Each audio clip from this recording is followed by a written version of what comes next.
새벽 시간마다 함께 마태복음의 말씀을 살펴보고 있습니다. 11장에서 12장까지는 예수님의 그 사역에 대한 그 땅의 그 지역의 사람들의 어떤 반응들, 그 중에서도 부정적인 반응들에 대해서 소개하고 있습니다. 또 예수님을 믿지 못하도록 그 배후에 영적인 세력들이 있어서 계속해서 영적인 전쟁이 일어나는 거죠. 예수님은 그 가운데서 어두운 가운데서 빛으로 말씀을 선포하고 계셨고, 예수님으로 인하여서 하나님의 나라는 확장되어지는 반면에 또 그곳에 있는 그 어둠의 권세들도 더 강력하게 일어나서 연합해서 예수님을 죽이고자 하는 그런 모습들을 보여주는 것을 보였습니다.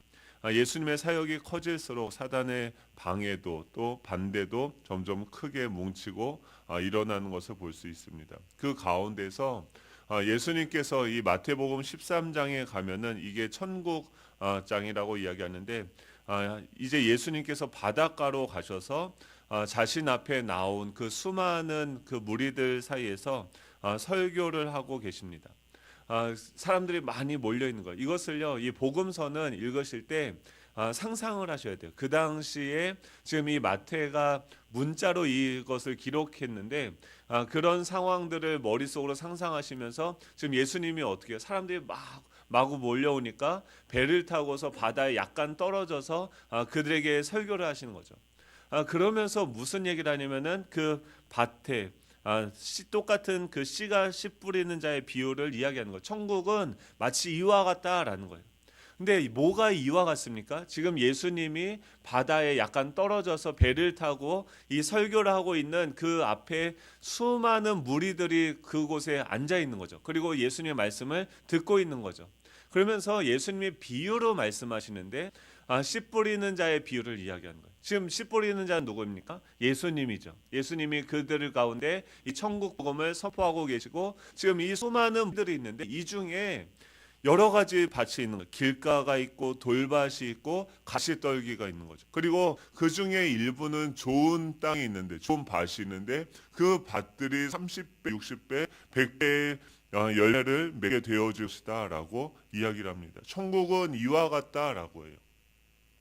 그냥 단순히 사람들이 많이 모여서 그 다수에 의해서 확장되어지는 것이 아니라, 그 수많은 무리들이 모인다 할지라도 그 중에서 일부의 사람들, 그 하나님의 말씀을 받아들이고 그 말씀으로 살아내는 그 사람들, 그 소수의 사람들을 통하여서 확장되어지는 거죠. 30배, 60배, 100배 그러면은 이런 열매를 맺는데, 그럼 좋은 밭은 누굽니까? 이런 질문을 하는 거죠. 근데 예수님이 그런 설명을 비유로 설명을 하세요. 비유로 왜 설명을 하십니까? 11절 12절에 보면 대답하여 이르시되 천국의 비밀을 아는 것이 너희에게는 허락되었으나 그들에게는 아니 되었나니라고 얘기해요. 이 비유로 설명하는 이유는 배타적인 이유가 있어요. 지금 어떤 배경이라고요? 예수님의 복음이 점점 확장되어지는 가운데 예수님을 해하고자, 예수님을 죽이고자 하는 사람들도 그 설교를 듣는 사람들 가운데 있었겠죠. 수많은 그런 배척하고 예수님을 대적하는 사람들도 있고, 많은 사람들이, 청중들이 섞여 있는 그 상황에서 비유로 예수님이 이 천국에 대해서 이야기를 하시는 거예요. 그 사람들에게는 이 말씀이 해당되어지지 않는 거죠. 그리고 무릇 있는 자는 받아 넉넉하게 되되 없는 자는 그 있는 것도 빼앗기리라 라고 이야기하면서 씨 뿌리는 자의 비유를 이야기하십니다. 그러고 나서 재밌는 게 뭐냐면, 이 씨 뿌리는 자의 비유로 설교를 막 비유로 설명을 하세요. 그러면은 제자들은 그 속에서 그 예수님의 설교를 다 알아들었겠죠. 못 알아들었어요. 그냥 설교를 듣고선요, 그 다음에 어떻게 합니까? 이제 집으로 들어가세요. 집으로 들어가셔서 예수님 아까 얘기하셨는데 그게 무슨 내용입니까? 라고 질문을 하죠. 좋은 밭은 무엇입니까? 좋은 땅은 무엇입니까? 길가나 또 돌밭이나 이 가시떨기들은요, 과거분 사용을 쓰고 있습니다. 지금 좋은 땅은 현재형으로 쓰여지는 거예요. 이 말은 뭐냐면, 좋은 땅은 우리의 어떤 행위와 우리의 어떤 도덕적인 결함과 뭐 이런 것들, 우리의 의지를 이야기하는 것이 아니라, 지금도 예수님의 말씀이 들려지는 사람이 누굽니까? 좋은 땅인 거예요. 아까 수많은 사람들, 무리들이 있고 그 안에서 하나님의 말씀을 듣던 그 수많은 사람들 대적하기 위해서 각기 다른 목적으로 예수님한테 나와왔던 사람들이 있었고, 그리고 그 예수님과 함께 집으로 들어가는 거죠. 그리고 이해되지 않는 그것에 대해서 예수님께 물었을 때 그분의 반응, 그분의 대답이 들려지는 그 사람입니까? 좋은 밭인 거죠. 좋은 땅인 거죠. 그 사람들 지금도 어떤 예수님 자체가 목적이 된 거죠. 이 제자들에게 예수님은 여전히 함께하고 계시고 그 말씀에 대한 비유에 대한 설명을 해주시고 그들을 통해서 하나님의 나라는 확장되어질 것이다라고 이야기를 하는 것이죠. 그러면서 그 오늘의 본문이 등장하게 되어집니다. 13장 36절에서는 제자들이 질문을 하는 거예요. 어떤 질문을 하냐면, 이에 예수께서 무리를 떠나사 집에 들어가시니 제자들이 나와 이르되 밭의 가라지의 비유를 우리에게 설명하여 주십시오라고 얘기해요. 아까 그 씨 뿌리는 자의 비유를 들었는데 거기 보니까 밭에 가라지를 뿌리는 자도 있고 그 가라지들은 자라서 나중에는 뭐 이렇게 따로 모아져서 불이 태워지는데 그게 뭔지 이 제자들이 이해가 되어지지 않는 거예요. 그래서 그 밭의 가라지가 무엇인지에 대해서 예수님께 질문을 하게 되어집니다. 그 질문에 대한 답의 일부분이 오늘 등장하는 본문의 내용이죠. 어제는 무엇입니까? 씨를 뿌리는 것은 예수님이고 밭은 세상이고 좋은 씨는 천국의 아들들이고 가라지를 뿌리는 원수는 마귀다라고 이야기하는 거예요. 그러면서 지금 이 밭에 이 가라지에 대한 그 비유를 제자들은 왜 질문을 하실까요? 질문을 했을까요? 지금 자기들은요 다 버리고 주님을 따라왔어요. 그런데 보면은 좀 이상한 사람들도 있고 왜 저 사람들은 왜 우리는 예수님을 따르는데 저 사람들은 따르지도 않는데 뭔가 잘 되는 것처럼 보이고 또 따르는 무리 안에서도 다양한 이상한 해석되어지지 않는 그런 사람들이 보이게 되어지는 거죠. 그랬을 때 예수님은 이 천국이 무엇인지에 대해서 세 가지로 비유를 설명하시면서 이야기를 하는 거죠. 첫 번째는 그거죠. 천국은 마치 밭에 감추인 보화와 같다라고 이야기를 하십니다. 두 번째는 장사꾼이 발견한 값진 진주와 같고 세 번째는 그물과 같다라고 이야기를 하십니다. 즉 첫 번째, 두 번째는 무엇입니까? 천국은 마치 밭에 감추인 보화와 같고 값진 진주와 같다라고 말씀을 하십니다. 둘 다 공통점은 무엇입니까? 우리가 우리의 소유를 다 팔아서 살 만한 가치가 있다라는 것을 이 제자들에게 이야기해 주는 거죠.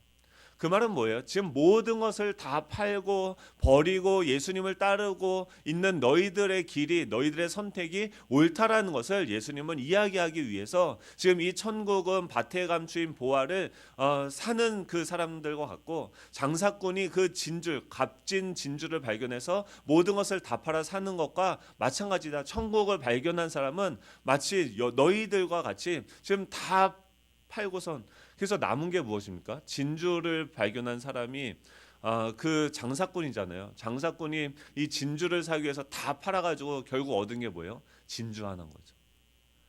이 밭을 막 파다가 거기 보화가 있는 거예요. 그래서 이 보화를 발견하면 여러분들은 이 보화를 발견했다고 하면 어떻게 하시겠습니까? 근데 이 밭이 내게 아니에요. 그러면 그거를 밭 주인이시여 보화를 발견했습니다 막 하면서 그 밭의 주인에게 알려줄까요? 예, 그러십시오. 예, 저는 그러지 않을 것 같아요. 모든 걸 다 팔아서 그 밭을 사겠죠. 이게 우린 거죠. 그리고 그만한 가치가 있는 거죠. 근데 그것을 팔고 사는 게 잘못됐습니까? 잘못되지 않았죠. 왜냐하면 더 큰 가치가 있는 거죠. 이 제자들이요 그물을 버리고 예수님을 따르는 것이 우리는 자꾸 이렇게 접근을 해요. 희생적인 관점에서 접근을 하는 거죠. 예수님을 따르는 것이 뭔가 손해보고 희생하는 것입니까? 제자들은 과연 그래서 그렇게 정말 예수님을 따르니까 거룩하고 숭고한 일이기 때문에 내 모든 것을 버리고 자기를 부인하고 막 울면서 주님을 따라갔을까요? 아니죠. 그 당시에 어부였다는 것은 직업적으로 가장 하층에 있었고 이 땅에 자기 지분이 하나도 없는 사람이었죠. 그 당시에 직업 가운데 가장 천한 직업이 바로 어부였습니다. 유대인들은 이 바다를 부정적으로 생각을 했어요. 사단이 있고 용이 살고 거기는 죽음이 지배하는 곳이다라고 이 바다를 인식하기 때문에 우리처럼 이 바다를 생각하면 와, 그 푸른 해변에 막 수영복을 입고 막 휴가 뭐 이런 것을 생각하는 게 아니라 이 바다는 꺼려지는 거고 두려운 것이고 기피 대상 1호가 바로 바다였죠. 근데 그 바다에서 먹고 살기 위해서 그물을 던지고 뭐 이렇게 하루하루를 살아가는 사람들이 이 제자들이었던 거예요. 근데 그 당시에 메시아라는 소문이 있는 그가 와서 자신의 제자 되라고 하는 것은 너가 나와 같이 될 것이다라고 이야기하는 건데, 그런 예수님의 콜링을 들었을 때 제자들이 따라가는 것이 뭔가 난 희생했고 나는 다 버리고 주님을 쫓은 것입니까? 그게 아닌 거죠. 밭에 감추인 보화를 발견하게 된 거죠. 그리고 그것을 얻기 위해서 모든 것을 버리고 거기에 다 투자를 하는 거죠. 진주도 마찬가지입니다. 장사꾼이 가장 크게 생각하는 것은 무엇입니까? 나에게 가장 큰 이윤이 무엇인가를 생각하는 사람이 장사꾼인 거죠. 천국은요, 그냥 단순히 막연하게 모호하게 그냥 나를 부인하고 주님을 따라가고 내가 모든 것을 다 잃고 실패하고 희생하는 것처럼 생각하면서 우울하게 따라가는 그 여정이 아니라는 것이에요. 한번 생각을 해보십시오. 계산을 해보십시오. 따라오기 전에 망대 계산을 해봐야 된다는 거예요. 지금 이 제자들이 왜 주님을 따라갔는가? 우리는 제자들은요, 그 당시에 잘못된 판단을 하고 쫓아갔죠. 예수님을 따라가면은, 근데 결과는 어땠습니까? 그 사실을 깨닫고 나서도 예수님이 십자가에 죽으신 다음에도 그의 부활을 통해서 이것이 실제적인 거구나, 하나님의 나라가 진짜구나라는 것을 깨닫게 되어지니까 그들은 무엇을 팔아서 그 천국을 삽니까? 자신의 목숨을 내어주고 자신의 목숨을 팔아서 그 천국을 사게 되어지는 것이죠. 천국은 이와 같다라는 거예요. 지금 이 제자들한테 이런 말씀을 예수님이 하시는 이유는 우리가 이해할 수 있죠. 너희들이 선택한 것이 잘못되지 않았다라는 거예요. 그것을 울면서 막 숨겨두고 막 이게 아니죠. 이 기회를 빼앗길까봐 기뻐하며 다 팔아서 소유할 수밖에 없는 것이 바로 이 천국인 거죠. 한번 이런 생각을 해봤어요. 설교 준비하면서. 어떤 권사님이 계세요. 우리나라의 한 70년대 후반 80년대가 막 우리나라 교회가 막 급격히 부흥하고 성장하던 때 아닙니까? 그때 또 뭐가 성장했습니까? 부동산 가격이 성장했죠. 그때 둘 중에 하나를 선택을 하는 거예요. 막 교회가 개척을 하고 막 이제 그러면은 막 부흥사들이 와가지고 뭐 천국에 갔더니 뭐 밥그릇이 뭐 자기는 뭐 개밥그릇이고 막 누구는 뭐 좋은 집에 살고 막 어머 막 이러면서 막 이러고 있다가 집을 사야 되는데 그때 또 뭐가 일어납니까? 강남에 막 땅을 사야 된다고 막 하는 얘기들이 들리고 교회 가니까 개밥그릇이다 막 얘기하고. 그래서 어떤 사람들은 뭐 그 은혜가 막 주어졌을 때 막 헌금 작정을 하고 있을 때 막 마음을 꼭 눌렀다가 땅을 산 사람들은 지금 뭐 하고 있습니까? 잘 먹고 잘 살고 있죠. 뭐 자녀들 장가 보내고 뭐 시집 보내고 뭐 이런 거 걱정 안, 이미 뭐 이 땅이 천국인 줄 알고 살아가고 있죠. 그렇죠?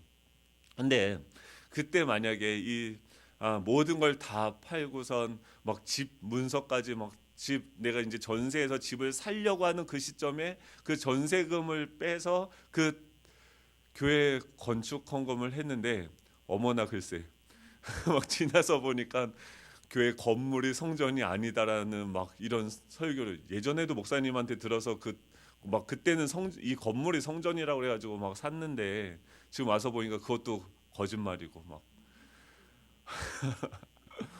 그러니까 막 지금 이제 나이 들어서 애들 시집 가고 장가 보내야 되고 막 이러는데 또 막 손자들 키우는데 뭐 해주고 싶은데 해주지는 못하고 마음이 어떨까요? 좋겠죠.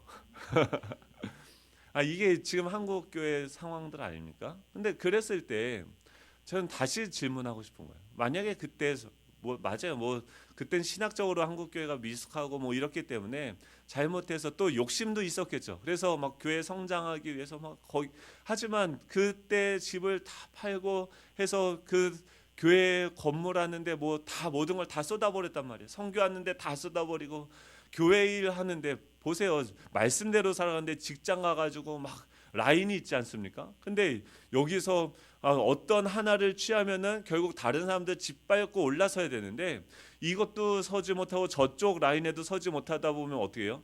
진급은커녕 계속 한직으로 밀려나게 되는 거죠. 그러다가 나중에 결국 명예퇴직 당하고 뭐 이렇게 해서 연금도 뭐 하다가 막 치킨집 하다 망했어. 이러면은 결국 이 천국을 살기 위해서 하나님의 말씀대로 살기 위해서 선택을 했는데 결국은 치킨집도 망하고 여기서는 그냥 진짜 다 나이 들어서도 지금도 끼니를 걱정해야 되는 그런 상황이 되었다고 하면 그러면은 어떤 걸까요? 실패한 인생일까요? 지금 뭐 제자들은 막 그때 듣고선 따라가서 결국 얻게 된 게 뭡니까? 진주 하나를 다 팔아서 샀잖아요. 자기 생명까지 내주고 샀잖아요. 그래서 얻게 된 게 뭐 하나 남았어요. 값비싼 진주 하나 남았어요. 근데 그게 실패한 겁니까? 천국 가서 그러는 거죠. 주님, 제가 그때 진급을 포기하고 그때 정직하게 얘기했다 잘렸잖아요. 주님, 제가 그때 막 딴 사람들 다 땅 사고 막 부동산 투기하고 해서 막 부자 되고 하는데 저는 그때 그거 안 하고 해가지고 죽도록 고생만 했잖아요. 근데 이걸 영원토록 자랑하는 거죠. 주님이 자신의 생명을 포기하고 걸으셨던 그 십자가의 길이 어떤지 저는 좀 이해가 돼요. 자녀들 교육시키고 뭐 하고 싶은 거 다 많은데 그 옆에 있는 그 철수 엄마가 어려워가지고 그 사람 도와주면서 결국 저 완전 다 망했잖아요. 근데 그때 주님도 그랬죠. 그걸 제가 소유하게 됐어요. 주님의 마음을 알게 됐어요. 어차피요 저희는요 예수님을 따라가고 예수님을 소유했다는 것은 무엇입니까? 우리는 이미 결론이 지어진 사람들인 거죠. 하나님의 나라가 이미 우리의 것이 된 거죠. 우리는요 이 땅에서 다 완전 쫄딱 망해서 저 노숙하다 얼어 죽어도요 성공한 사람들이에요. 그렇죠? 천국을 소유한 건 그것과 같은 거죠. 그럼 얼마나 좋습니까? 바로 오늘 천국 가는 거죠. 주님이랑 영원한 삶을 이제 시작을 하는 거죠. 그런 거라는 거예요. 천국은. 지금 가라지들 제자들한테 지금 왜 이런 얘기를 하겠어요? 주님, 저 사람들은요 저렇게 집 팔고 막 우리는 다 헌신해서 전 하지도 않고 지금 막 부자 돼가지고 막 돈 쓰느라고 바빠요. 주님, 저 사람은 어떻게 됩니까? 그거에 집중하지 말라는 거예요. 너의 모든 소유를 팔아서 더 이 천국을 소유하도록 더 누리도록 너의 시간과 물질과 모든 것을 다 어디에 집중하라는 거예요? 이 천국에 집중해라. 그것을 소유해라. 주님을 더 알아가라. 더 닮아가라. 이것이 바로 영원한 삶이다. 영원한 것에 투자를 하라고 주님은 말씀하시는 거죠. 마지막 비유는 무엇입니까? 47절부터 50절입니다. 우리 한번 같이 읽어볼까요? 시작. 또 천국은 마치 바다에 치고 각종 물고기를 모는 그물과 같으니 그물에 가득함에 물가로 끌어내고 앉아서 좋은 것은 그릇에 담고 못된 것은 내버리느니라. 세상 끝에도 이러하리라. 천사들이 와서 의 중에서 악인을 갈라내어 풀무불에 던져 넣으리니 거기서 울며 이를 갈리라. 마지막에 주님이 결론을 얘기하죠. 가라지는 어떻게 됩니까? 마지막에 어떻게 됩니까? 풀무불에 던져 넣어져서 거기서 울며 이를 갈게 된다는. 지금은 어떻게요? 지금은 천국은 어떻습니까? 그물과 같다는, 각종 물고기를 모는 그물과 같다. 지금 예수님이 다니면서 계속 그물과 같이 사람들이 몰려드는 거죠. 그때는 구분하지 않아요. 구별하지 않아요. 다 어떤 사람이든지 다 나오는 거죠. 그 중에서 회개하고 예수님을 따르는 사람이 있고 여전히 자신의 목적과 자신의 왕노릇하면서 자신의 가치를 추구하는 사람들이 있겠죠. 근데 우리가 이 제자들이 주목해야 되는 것은 무엇입니까? 바로 예수 그리스도이신 거죠. 자꾸 이 천국이요 하나님의 나라가 더 선명하게 보여지기 위해서 우리에게 필요한 것은 무엇입니까? 그것을 사는 거예요. 내 시간을 팔고 내 모든 것, 에너지를 다 팔아서 내 생명을 다 희생하면서까지도 그것을 사는 거죠. 예수님은 어떻게 사셨는지 그분의 사역에 참여하는 것이죠. 지금 이 땅 가운데 지금 성령으로 내 안에 계신 그 주님의 사역에 내가 계속해서 들어가고 참여하고 그분의 성품이 나의 삶을 통해서 드러나도록 날마다 주님을 경험하는 것, 이것이 무엇일까? 이 땅에서의 천국을 누리는 삶인 거죠. 근데 이거는 세상 사람들의 관점으로 봤을 때 바보 같으시고 망하는 길이고, 그렇게 누가 그렇게 살 수 있겠냐라고 이야기하는 거죠. 마치 예수님처럼. 근데 오늘 예수 뭐라고 해요? 그 길이, 그 선택이 맞다는 거예요. 천국 살아는 것입니다. 예, 사랑하는 성도 여러분, 오늘 우리는요 날마다 무언가에서 투자를 하고 있습니다. 무언가를 움키고 있습니다. 그것이 무엇인지 오늘 주님은 우리에게 살펴보라고 이야기를 하고 있습니다. 어떤 가치를 쫓고 계십니까? 무엇을 사고 계십니까? 천국은 마치 막 율동, 막 천국은 마치를 막 울면서 이렇게 하면 안 되겠죠. 그렇죠. 주일에 우리 특송도 하지 않았습니까? 천국은 선교를 왜 갑니까? 휴가를 가야지. 예, 1년에 한 번밖에 없는 그 연휴를 자신의 돈을 들여서 선교를 가는 거죠. 예. 그리고 그 속에서 뭔가 발견하는, 밭에 감추어진 것을 발견하는 그런 기쁨이 우리 안에 있는 줄 믿으시기 바랍니다. 오늘도 우리의 삶 가운데 감추어진 보화가 있을 것입니다. 주님 그 보화가 무엇인지 보게 하시고 발견하게 하시고 거기에 투자하게 하여 주시옵소서. 우리 함께 기도하면서 오늘 이 천국을 누리며 살아가는 저와 여러분이 되면 좋겠습니다.